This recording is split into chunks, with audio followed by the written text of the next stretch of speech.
రామ్, వచ్చావు రామ్. నువ్వు ఎప్పుడొస్తావని, దేవుని ఎప్పుడు తీసుకొస్తావని నేను డాక్టర్ అందరూ ఎదురు చూస్తున్నావు. దేవుని తీసుకొచ్చావా? ఎక్కడున్నాడు? నిత్య దగ్గర ఉన్నాడా?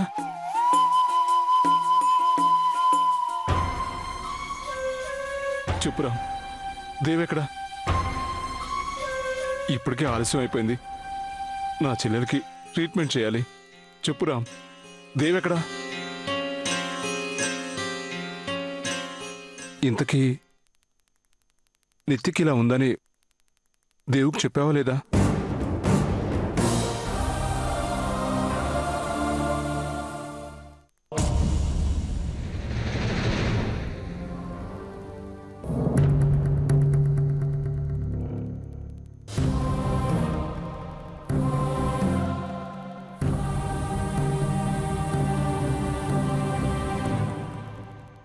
అర్థమైంది రామ్.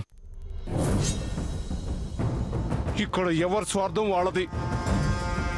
నా చెల్లెలు ఏమైపోతే మీకెందుకు? నువ్వు నీ స్నేహితుడు బాగుంటే చాలు.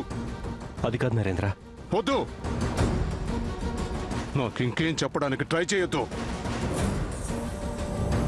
కొత్తగా పెళ్ళైంది కాబట్టి వాళ్ళని ఎందుకు డిస్టర్బ్ చేయటం అని నువ్వు చెప్పకుండా వచ్చుంటావు. ఒకవేళ నువ్వు చెప్పినా దేవు భార్యను వదులుకొని రాడు కదా.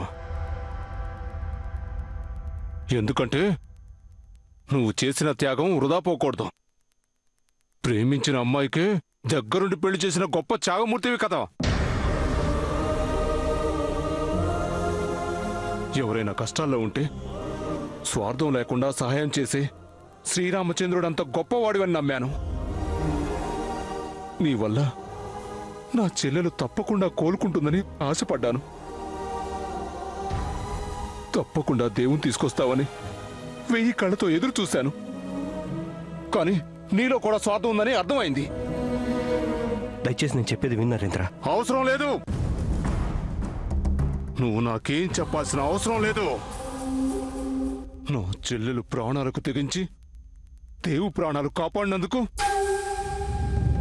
ఇద్దరూ కలిసి తగిన గుణపాఠం చెప్పారు. చెల్లెలు ఇలాగే పిచ్చిదైపోయినా పర్వాలేదు, ఆ పిచ్చితో చచ్చిపోయినా పర్వాలేదు. ఇదంతా నా కర్మ అనుకుంటారు. ప్రాణంగా ప్రేమించిన చెల్లిని కాపాడుకోలేని చేతగాని వెధవని అనుకుంటాను.